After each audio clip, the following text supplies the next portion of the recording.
All right, LinkedIn and my Facebook and YouTube communities. Here we are. We're jumping into today's show.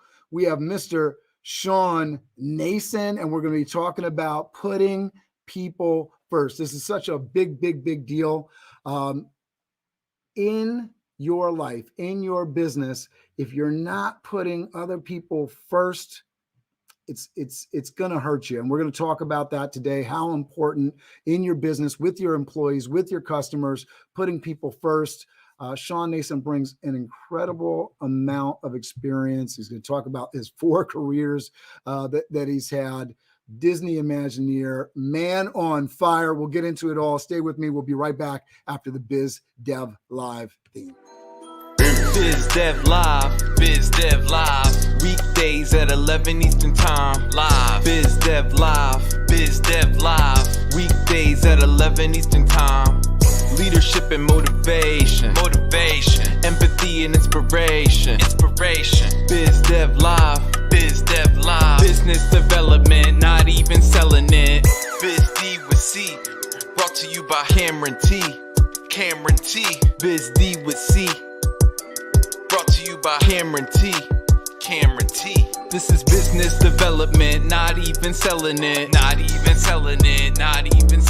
is business development, not even selling it. Biz Dev Live, Biz Dev Live. Biz Dev Live. This is business development, not even selling it.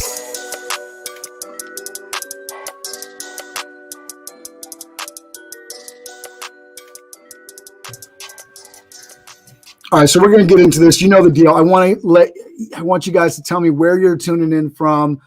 Share the show out. We want your appreciation and love. Make sure you're subscribing in the comments. We got Shawn Nason here. I'm going to introduce you to this amazing man on fire. Shawn Man on Fire Nason is an experienced evangelist, human-centered designer, best-selling author, top global podcaster, and an international speaker. Shawn believes the only way to build a sustainable and thriving business is by putting people first. As an experienced evangelist and an experienced ecosystem designer, Shawn unapologetically challenges leaders to blow up outdated, siloed systems and rebuild them with an aligned, human-first approach. This includes aligning customers and employee experiences with a healthy dose of leadership development, cultural transformation, and marketplace awareness. After spending time as the Chief Experience and Transformation Officer for Healthways, the Chief Innovation Officer for Xavier University, and 6 years as an Imagineer for the Walt Disney Company and Disney Cruise Line, Shawn launched MoFi. Shawn is proud to say that MoFi is leading the way in helping companies rethink their experience ecosystems to increase revenue, create higher employee retention, and change people's lives for the better. As a neurodiverse Native American and parent to 2 beautiful neurodiverse children, Shawn wants to build a world that's filled with heart-centered, people-first design where all voices are honored. Please welcome to the show the man on fire himself, Mr. Shawn Nason. Hey, everybody. Hey, Cameron. Thanks. It's great to be on Biz Dev Live. Appreciate you. It's hot in here, but it's really cold out there today. So I don't know about you, Cameron, but I think it's 19 outside here in Ohio today. Woo! Yeah, we had a cold streak. I'm in Valhalla, New York, and we had a cold streak for the last couple of days, and it's slowly starting to warm up a little bit. But no complaints because we've had a very mild winter so far. Depending on how you feel about that with global warming and everything, better or worse, right? A little scary sometimes, but really excited for the kids to get into this. I have a 4-year-old, so he's going to be excited when the snow comes. I'm not going to be excited You've got some coming your way. You got some coming your way this week. That's right. For anybody that's in the area, Friday, just be ready. Start salting, Get the shovels out, right? Yeah, here we go. Shawn, tell people how you're helping, and thank you again for being on the show. How are you helping people right now? And then we'll kind of get into some of the backstory. Yeah, I love it. So started, some people call it MoFi, everything. Started that 6 years ago because I had a passion for helping people. And we'll talk a little bit more in the show, Cameron, about my past. I was a pastor, so always innately have had this desire to see people succeed and help people. And but what I found out is that when I lived with inside corporate America and big corporations, that I was a little too disruptive for them. I don't know why. I don't know what about my hair and all scares people, but it did. But I realized that it's what the world needed. And so today, we function as we call it a human obsessed, maverick minded boutique design firm. And we focus on customer and employee experience. We focus on human centered innovation, and we focus on organizational transformation. But it all has to be about people first. And you guys see a bunch of Chotskys around me. You see my love for Disney still up there. And I learned that in my career and my time being at Walt Disney, that if you focus on people, business results will happen. And so that's how I'm helping people today, helping organizations remember to focus on people. And in the world, we're facing another major, potential shutdown in our country. It's, January 6th, 2022. Who would have thought we would have been in a pandemic almost 2 years, and seeing numbers climbing and going as they are. Yeah. That's where we're at. Yeah, no. And, just while we're on the topic, you got social unrest that happened a year ago, really just kind of disgusting, political kind of stuff. One of the things that I like so much about a company like Disney, and you can love or hate a company like Disney, but I remember sitting in a meeting. This is probably going back 2008, and we had a speaker from Disney, and they were talking about the experience, the way that they design the experience, and it really just puts a lot of thought into the way people maneuver with the parks, the things that you want when you're coming in, the brain science behind it, love it or hate it, right? It's really just smart stuff. That's what I try to tell people is nothing is done at Disney by accident. So people could think it is, or that it looks, but there is a rhyme or reason. There's a reason sidewalks are the way they are. There's a way that people flow the way they are. So experience is just exuded in the whole culture there. And as you said, you sat in a meeting and you heard it, and they're proud of it. And I'm proud that I was a part of that for, 7-8 years almost. So. Yeah, it's I love it. And when you were saying it, it just sort of sparked in me. I was like, just the idea of people first. And you can tell with an organization like that, there's just an incredible amount of work because they spend an incredible amount of time on studying people and the way that they move and the way that they experience things. And I love that. And I think, if we incorporate more of that into our businesses, we can't go wrong. I love another piece that I got from Disney was it's not about, the new customer, it's about the customer coming back. Right. And that's the long-term value. And that's really what I think you get when you get that people first strategy. So talk to me. You've been through a few careers now. Talk to me. What did little Shawn want to be when he was growing up, and how did we get to Mophie and everything that you're doing now? Well, when I think back to little Shawn and to my life, I thought I wanted to be a professional football player first.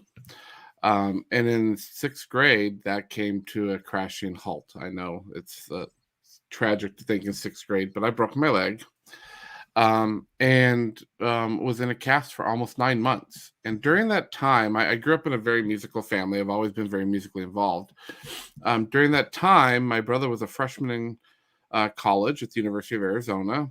And I one day sat down at a keyboard that he had and just started playing the piano, and could play by ear and could read music. So it was a talent that was given to me. You hear people talk about prodigy. I was a prodigy. I could play piano, I could read music. And so I really leaned into that. And so when I graduated from high school and I was accepted to all the major schools, I chose to go to a small private liberal arts university in Indiana and focus on music business. And that was my career. And even during my time there, what I found out is that I was really passionate about business as well. But I went on the road full time. I started traveling, playing piano for a small Southern gospel group. So I played in the Christian music world. And during that time, I fell in love with it and thought, oh, this is going to be my career. This is my life. I'm going to always do this. And realized about 3 or 4 years into it that that's not what I wanted either. And ended up moving back to Arizona, and through just some transitions and stuff, became a pastor. And I thought, okay, that's it. We're going to do this. I got married. I married my kindergarten sweetheart, if you can believe that. And we were pastors until 2005 when we lived in Orlando, Florida. And living in Orlando, we wanted to have children. We had gone through some stuff and was not able to. So we took a pause, quit pastoring, and my wife said to me, why don't you go to work for Disney? And so I did. And actually, I didn't go to work for Disney performing or doing any of that. I went to work for Disney in their finance department because I understood numbers really well. Went back and got my degree in finance and my master's in finance and thought, this is it. This is now my career. I'm going to be in the finance world in corporate America. And fell in love with experience and innovation while I was at Disney, and fell in love with the concept that I could do it even being a finance person. And when my time ended at Disney, it's because I was recruited into an industry that needed a lot of help. And in 2012, I was recruited into healthcare. And that's when I really moved into innovation and experience. Moved from there to become Chief Innovation Officer at Xavier University. I've been Chief Transformation Officer. And then, like I said, in the end of 2015, decided that I was going to start my own company. And I'm in that career now. And even Mophie, we've gone through 3 different transformations at Mophie as well. So, and talk to me. What was like the impetus? What was the decision? Because you've worked with on the corporate side. Obviously, you felt fairly comfortable there. I know you mentioned that maybe some people were uncomfortable with you, but you're fairly comfortable in the corporate world. What was the major decision that said, you know what, I got to go do my own thing over here? I realized that I was going to always be put in some type of box. And I didn't do well with that. And I always pushed the boundaries. I always had disruptive thinking. I always thought of things differently. I always looked at things differently. And really, to be honest, corporate, and even when I went into higher ed, they're really comfortable at being comfortable at what they do. And that's not what I wanted. And I still say today, 6 years later, that I think higher ed and education, the educational system is going to blow up at some point and cannot maintain the way it's built. And I don't think they're ready to face what that could look like. But you have deep, because education is my passion. And as anybody that's watched any of my show for any amount of time knows, I'm incredibly passionate about opportunity in education. I've been involved with a college and career preparatory organization that's based out of a high school in Harlem, A. Philip Randolph Campus High School. And so I have some familiarity with the institution of education, not only my own education, but, seeing other folks in their buildings. I have 4 kids of my own. So seeing them come up through primary and now secondary, the college system, everything was put to this huge stress test coming into the pandemic. And, I think we're going to see a lot of fun innovation. We've certainly seen a lot of struggling. with the current setup. It's going to be really interesting. And you saw a little bit on the college side with, hey, what are we getting versus what we're paying for? I think for a lot of people, so many people have their kids in public school, and so there isn't that same pain point. So I don't know if the movement is going to happen as fast. It certainly hasn't been moving fast. You still have schools with chalkboards. It's just crazy. And even I consider my kids are in a pretty good school in the Valhalla school district, but even hearing that they're watching a movie in class. At times, not to say that movies can't be incredibly instructional or more instructional than a teacher, but you gotta think, man, maybe that's homework stuff and not so much in class participate. I mean, we're here, you got people in a classroom.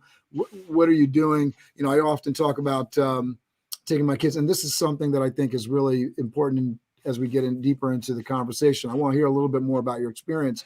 But if you're taking people out, you're taking kids out and you go to watch a movie, are you spending time with them, right? Are you actually doing something that's putting them first?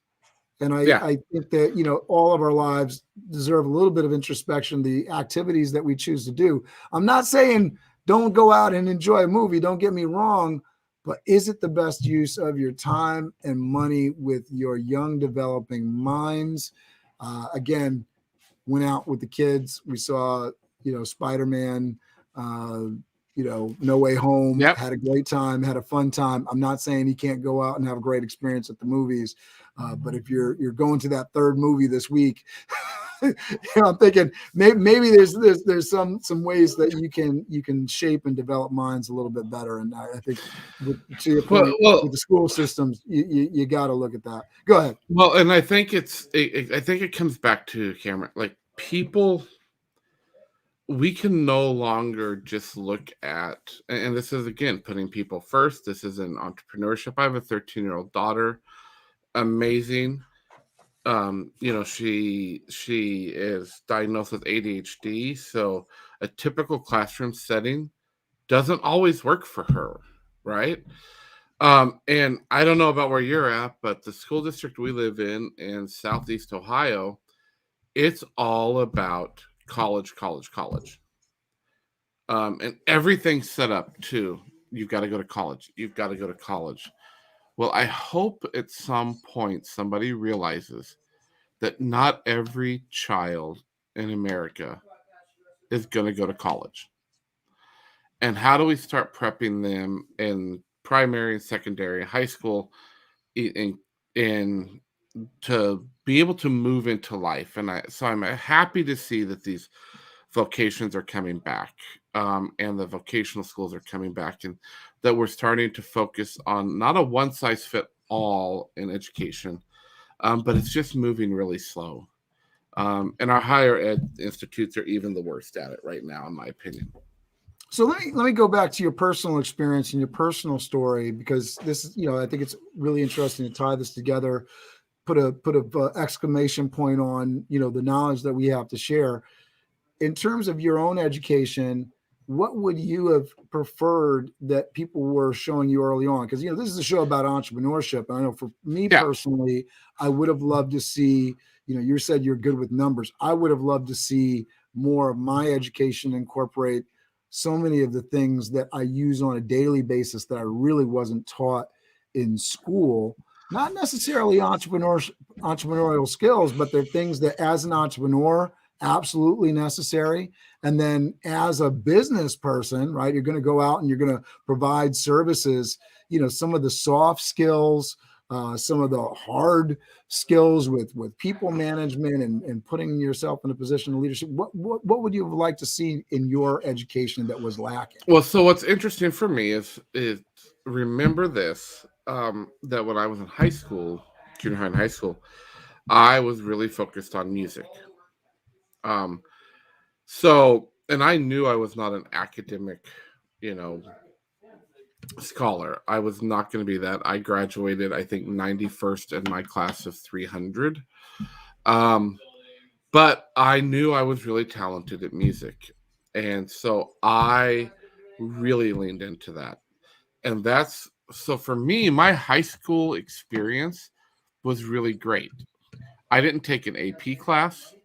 I didn't kill myself in academics. And honestly, by my junior year in high school, spring semester of my junior year in high school, I already signed my letter of intent of where I was going to go to college on a full music scholarship.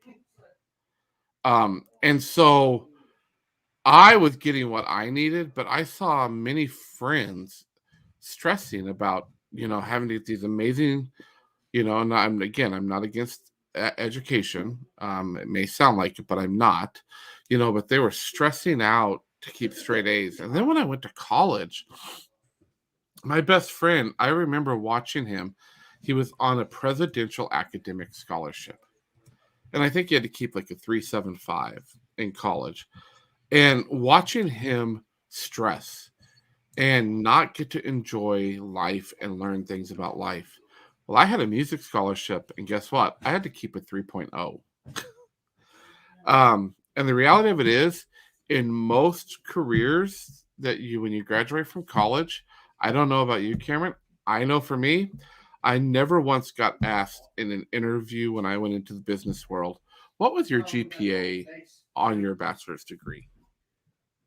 Yeah, absolutely. It didn't matter. Now there are some where I guess it matters, but I've made myself a successful life, a successful career, a husband, and all, and I got to enjoy life a little bit, where I saw others not. And then when I went on to get my finance degree, and then my master's degree, that's a whole nother show. Like I took a master's degree, got an MBA in international business and finance, and took classes that I absolutely did not need to take because I would never use them in my professional career. Right. And we have that all over the place in higher ed. What scares me most in colleges for kids graduating, going to college too, is the lost art of liberal arts universities. They're struggling. We're going to lose liberal arts universities where you get critical thinking skills and that much more than a traditional university set. Yeah, there's such a weight placed on STEM right now.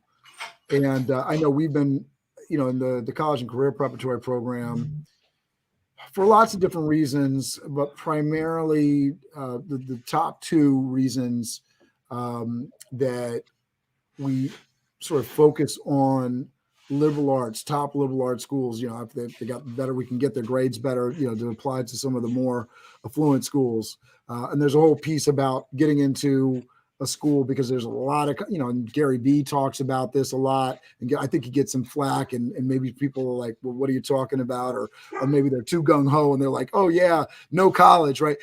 The idea that most colleges don't serve the people. They're not putting the people first. They're businesses. Well, listen, now you're speaking my language, and I'll tell you, my biggest mistake I will attribute in my whole career happened when I was Chief Innovation Officer at Xavier University here in Cincinnati, Ohio, and it was within the first week or two of me being there.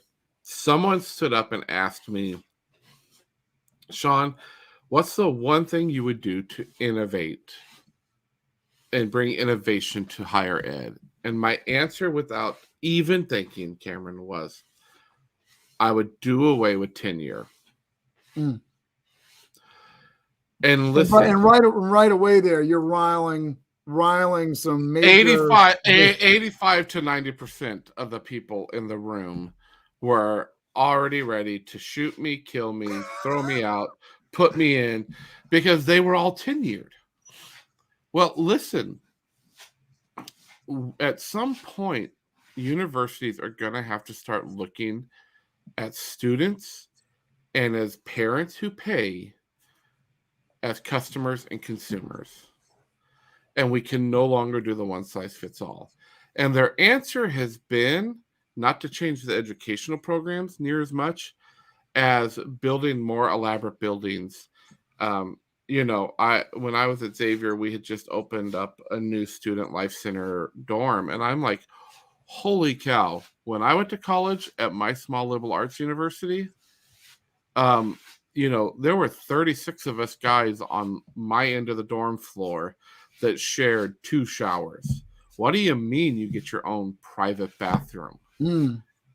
Right? Like, there's just, we have put priorities on the wrong things, in my opinion, and we can no longer keep the one size fits all mentality in higher ed. Yeah, I agree. It's not putting people first, right? Sorry.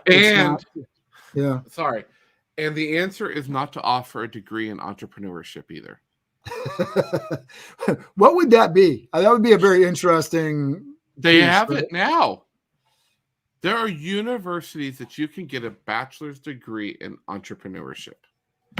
I hope that to get to that degree, you actually have to start the business and run the business and have some success with it.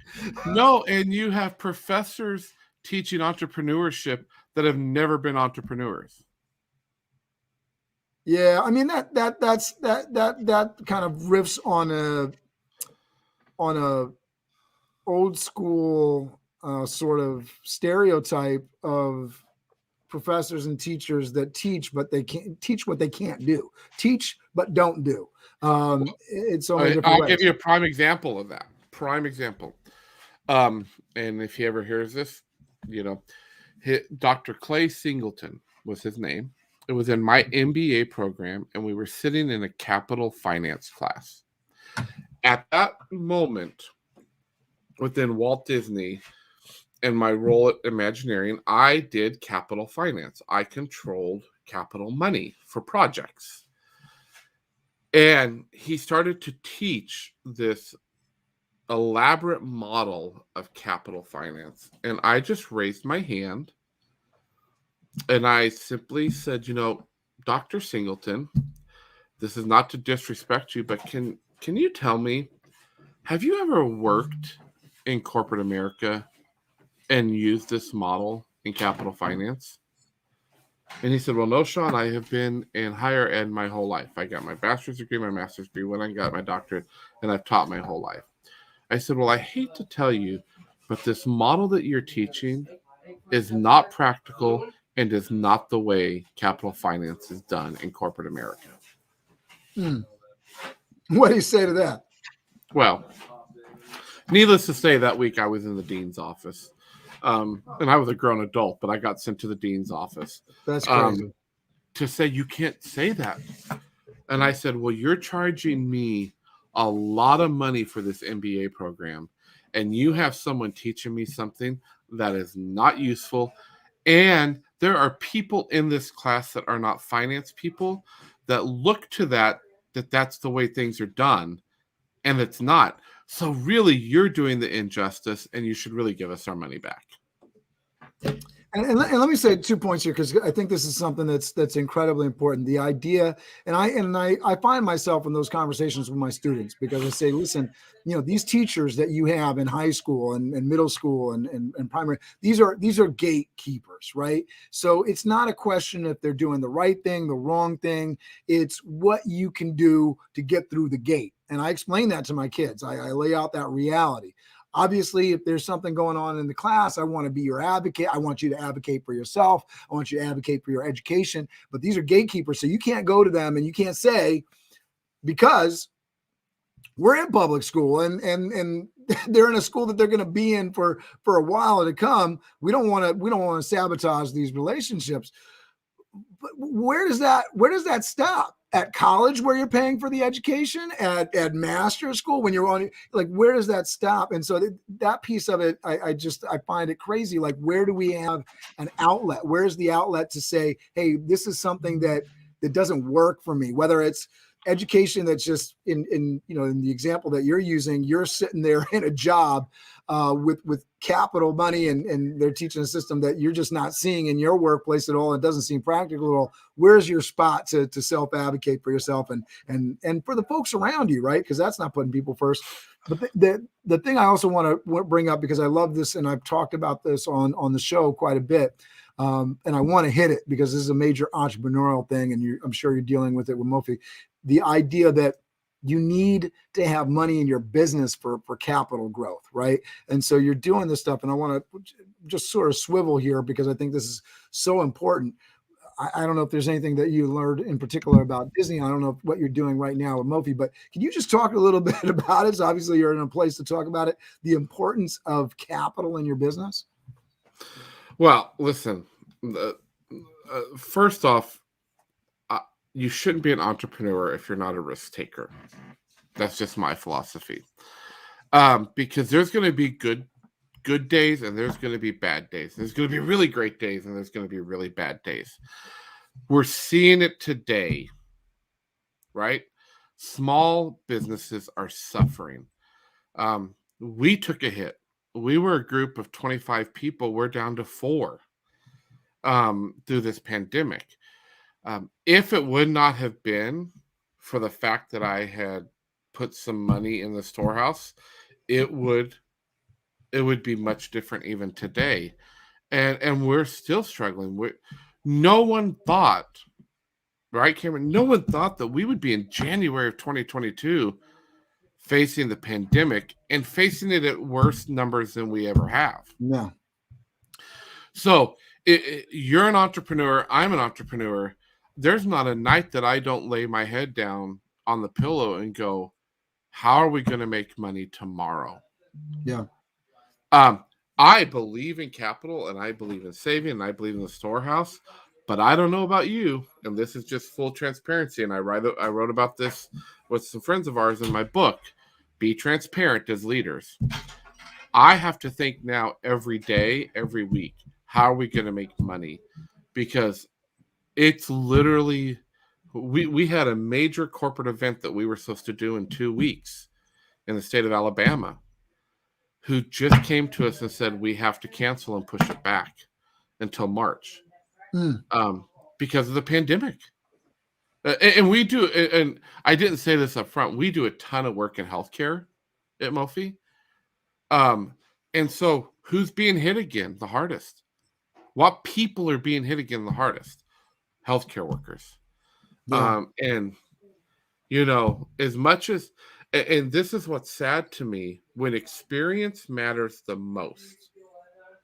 Experience right now matters the most. You've got people that are burned out. You've got people that are that don't know what to do. Stress is higher than ever. Businesses quit focusing on people and start focusing on numbers. And I get it. You got to keep, but guess what?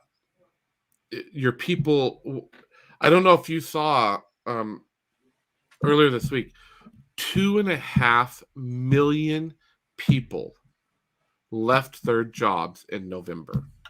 Yeah. Right?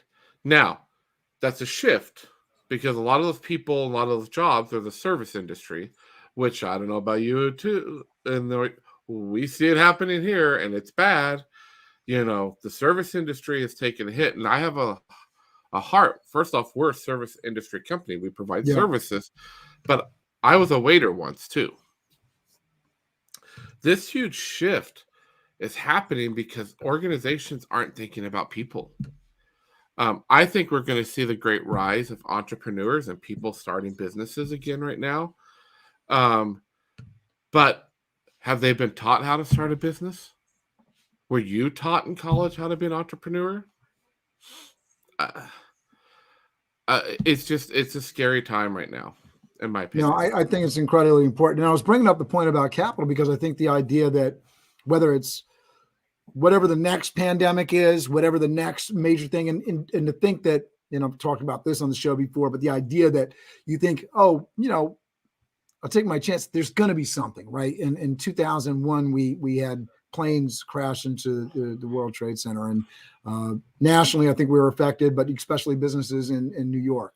You know, right after that, 2002, I think was SARS, and so, you know, if your business was travel and anything related to Hong Kong, you were gonna get that was a difficult Yeah. time, and that was the precluder to this, what we're going through right now, and for folks to recognize that and got themselves ready for it, they were better for it. 2008, 2009, we had the financial crash, and so it's almost a given that every 10 years we're going to have some major upheaval that's going to change the game, and we got to be ready for it. And I think the only way to be ready for the like you were saying, who would have known? Who would have guessed? I was in January of 2020. I was thinking spring is going to be great. Spring is going to be fantastic. I was putting things on the charge card. I was thinking spring is going to be awesome. Everybody wants to get married in 2020. This is going to be an amazing year. March 2020, whole thing flips upside down. Your whole events business. I have a business that's based on sending out waiters and bartenders and chefs. We can't do that. Live events are basically made illegal. And thank God for good corporate structure. But, I think about, what I would have done if I would have known, and making sure that I'm selling things where I have a profit built in, and I'm putting capital into the business so that we can make investments for the future, so that you can pivot when you need to. Such a big deal. I just want to shout out DJ's jumping in. She's glad she opened LinkedIn and found us. So appreciate you, DJ. Awesome. Great to have you, DJ. Yeah. Like that, but that's the real. I mean, you were one of those businesses that really, we worked in healthcare. We worked with one of the major retailers in the country doing healthcare stuff at that time. We rocketed. 2020 for me, when people look back at the end of 2020, like you, Cameron, you went, oh my God, like my business just tanked, right? Anyone in the events business, anything like that, we rocketed.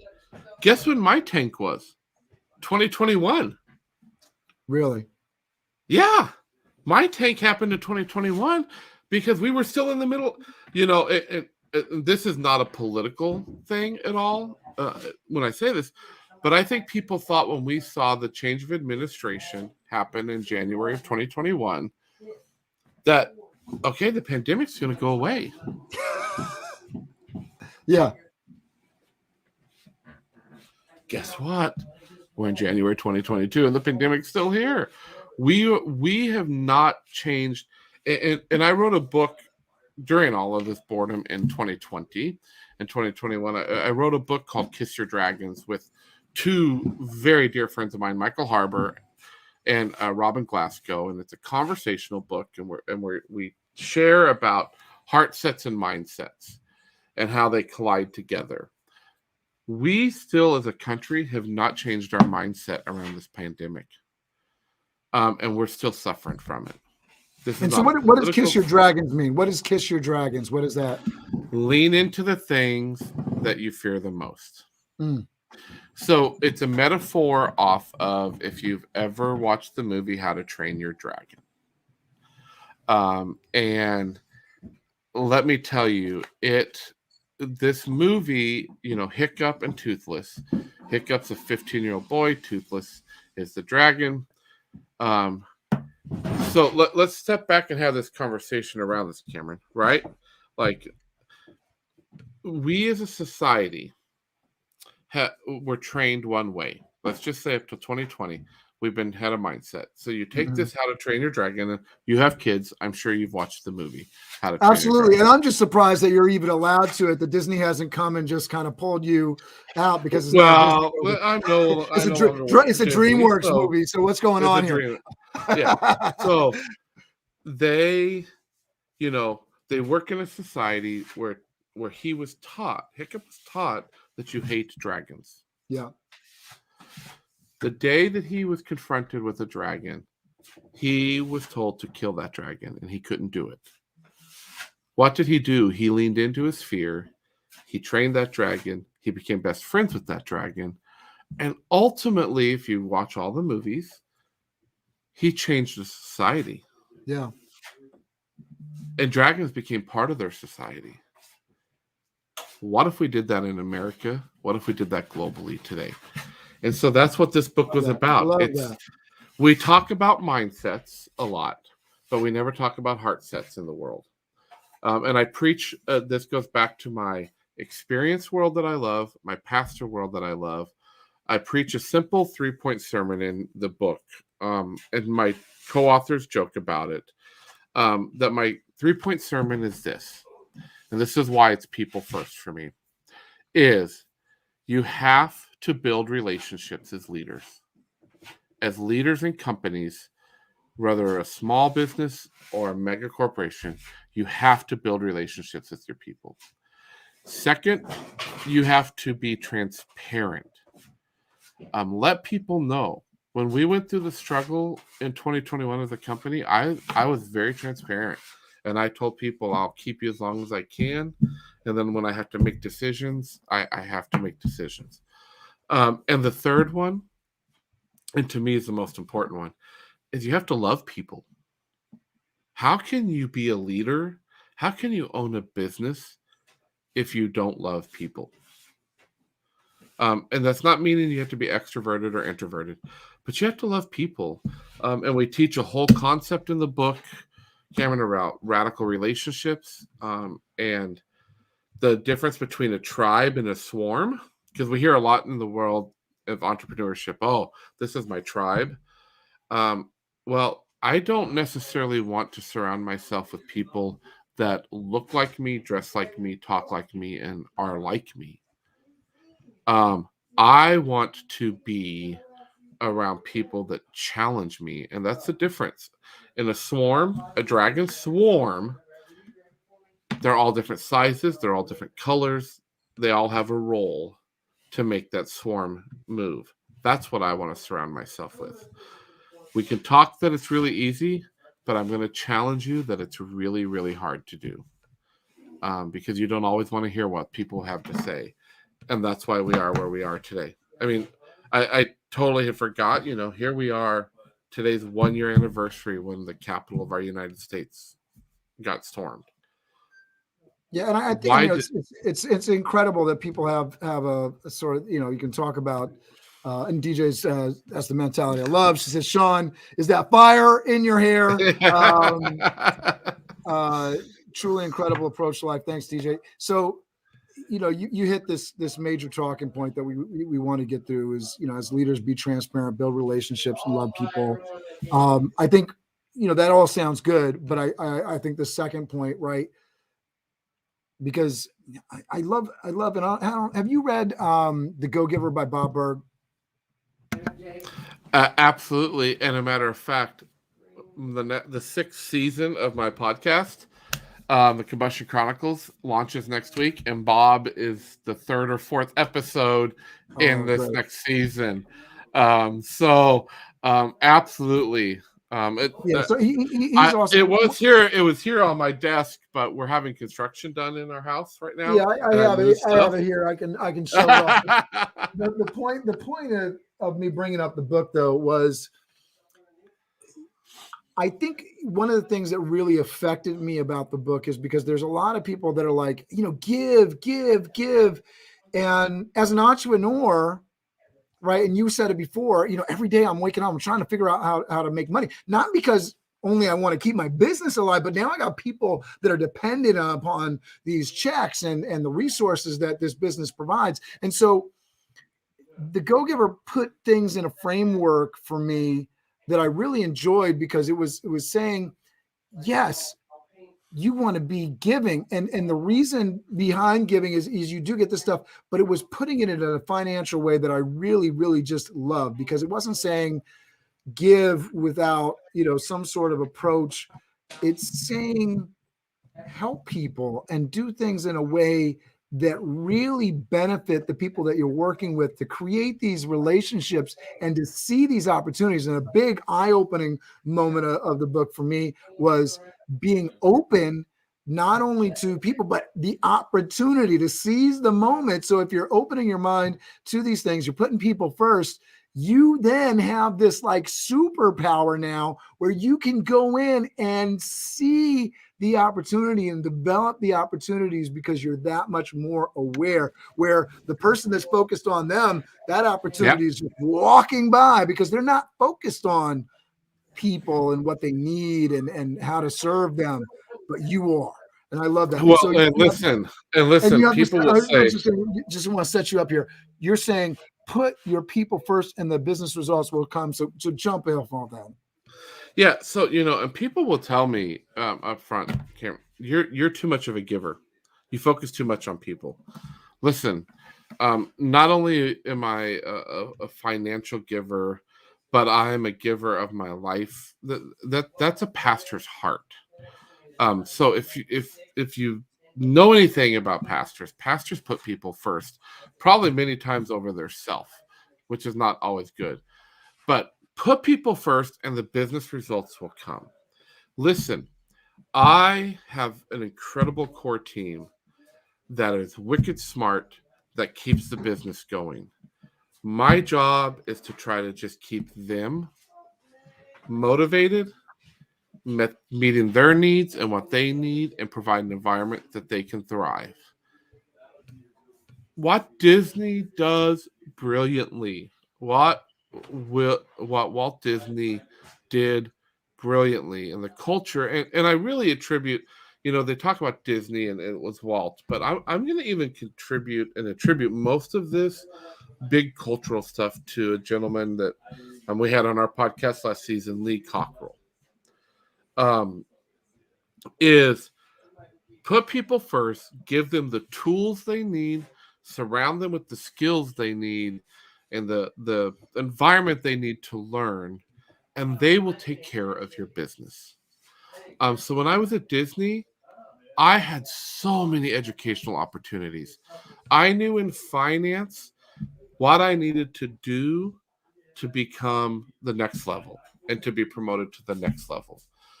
They built a system. They gave me the tools. They provided access for me and provided an environment that I loved being in. And so I focused on the business.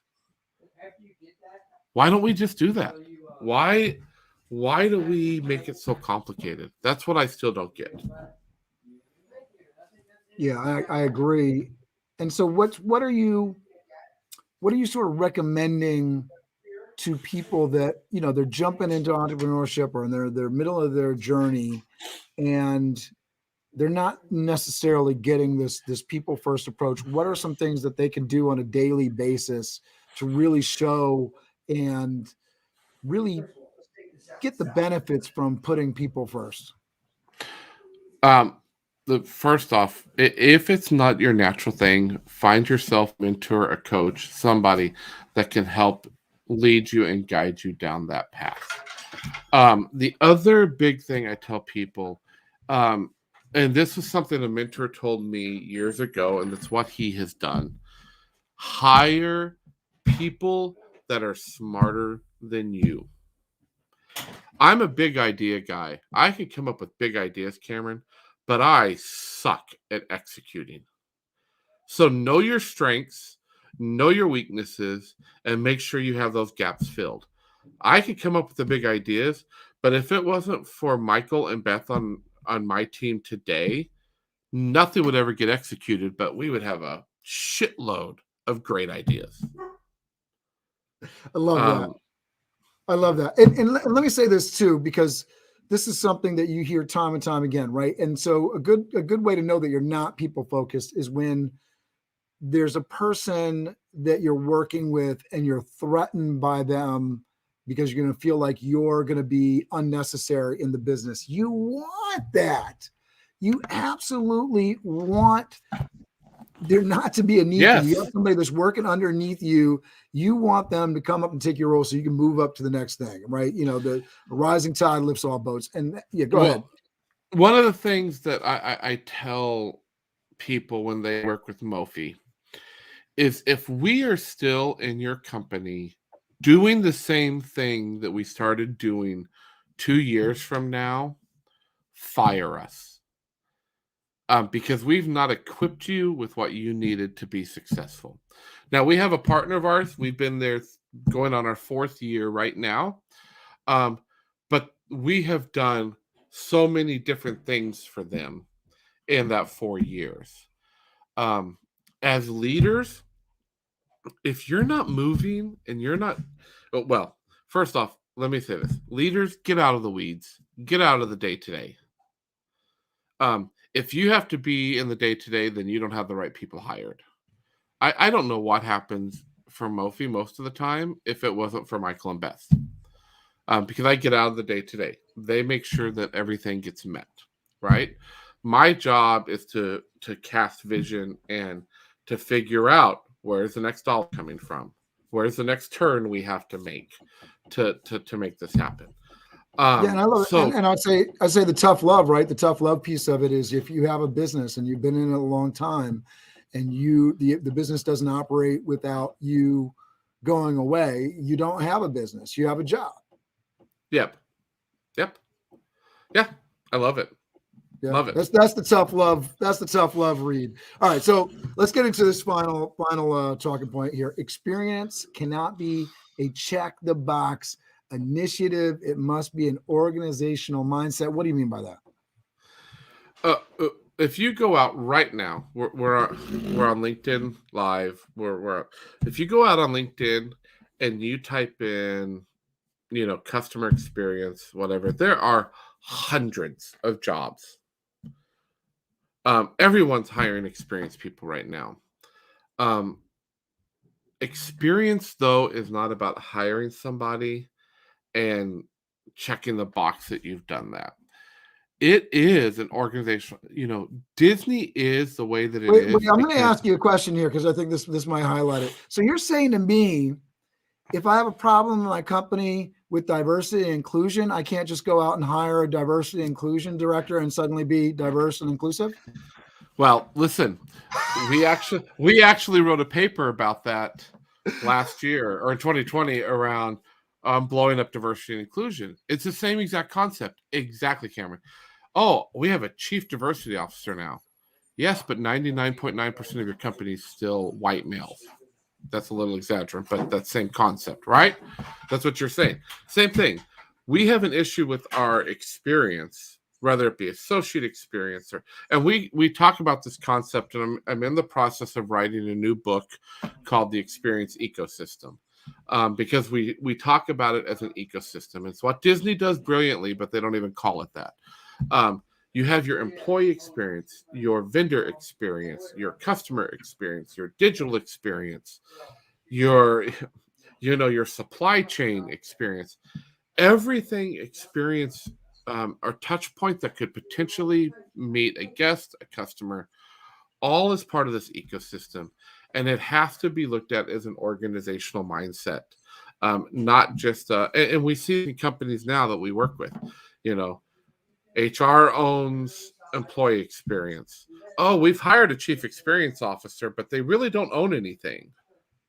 And they really don't have any real big decision rights. And then we have someone in IT that owns the digital experience. Well, they don't even have it. Because all you're doing is checking a box to say, we have a director of experience. We see it a lot in healthcare, director of patient experience. Well, what decisions rights does that director of patient experience have? Well, they don't really. They just sit at the table. Then they're not doing anything for your experience. So, yeah, I agree, and I think it's you can see it on for smaller entrepreneurs, solopreneurs. Just because you hire a social media person doesn't mean that your social media is actually going to blow up. And in a lot of cases, I think it's just throwing away a lot of money because like diversity, inclusion, and like so many other pieces of the employee experiential piece, social media is usually best done by the folks that are really invested and knee deep in your company, in your initiatives, that know what's going on a day-to-day.